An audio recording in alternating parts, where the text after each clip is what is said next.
Most people get retirement completely wrong. Not because they're lazy, not because they're bad with money.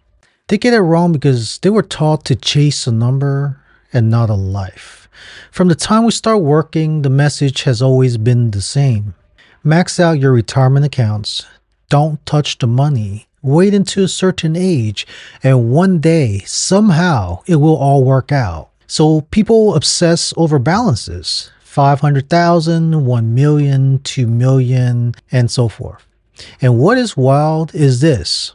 I see people with 7 figures sitting in retirement accounts, and they still live scared. They're afraid to use the money, afraid of the penalties, afraid to miss out on returns, afraid that they will run out. So they keep waiting. Waiting for the right age, waiting for the perfect number, waiting for permission. And in the meantime, life passes. Here's the problem. They never define what retirement actually looks like for them. Retirement is not an age, it's not a balance, and it's not a rule in the tax code. Retirement is a lifestyle. And until you define that lifestyle, the number is meaningless. So let's flip this around. Instead of asking, how much money do I need to retire? You start with a better question. What does my retirement actually looks like? Paint a picture. In retirement, is your house paid off? Is your car paid off? Do you want to travel? How often do you want to travel? Do you want simplicity or experiences? Are you staying put or living globally? What does a normal month look like to you?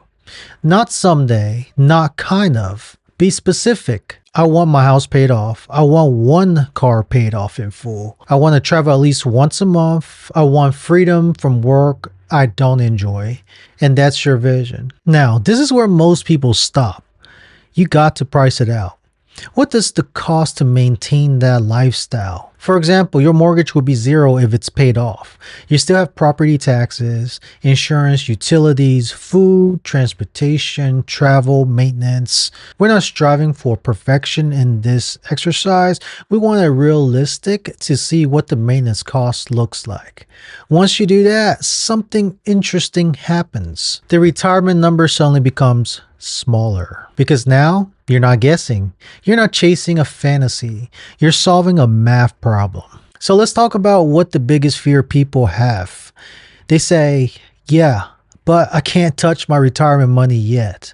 This is where people freeze. They see penalties, they hear rules, they assume that money is locked away into some magical age. And yes, there are rules, but rules are not the same as impossibility. More importantly, retirement planning is not about never touching principal. This is where people get it completely backwards. They think retirement means live off only the returns forever. That's not how real planning works. You have return, cash flow, and principal. When you use it intentionally, if you have $1 million, even at a conservative 4% return, that's $40,000 a year before Social Security, before any other income, before touching principal. For a lot of people, especially ones with paid off houses and cars, that's already covered most of their lifestyle. And here's the part that people never get told. You are allowed to draw down your principal. You're not trying to die with the biggest account balance. You're trying to fund a life. You're trying to fund your life. When you intelligently combine returns, partial principal drawdown, time horizon, and life expectancy, your effective cash flow actually increases. Now, instead of hoarding money, your money start working for your life. This is where timeline matters. You have short-term, mid-term, long-term. What that means is you don't need the same strategy at 55 that you will need at 85. So you will work backwards. How many years do I realistically need to fund? What portion comes from returns? What portion comes from principal? And what portion later comes from Social Security or other sources? And now retirement stops being scary. Now it's a roadmap from point A to point B. And once you have the roadmap, something powerful happens. You stop chasing money blindly. You stop waiting for permission. You stop living frugal just to protect a number on a statement, because you finally understand what you're building towards. I see it all the time. People with plenty of money living small lives because they never define the destination. Don't let the fictitious number decide when you're allowed to live. Design the life first, price the life second, then build a plan to support it. And once you have the roadmap, all that's left to do is go from point A to point B and enjoy the trip along the way.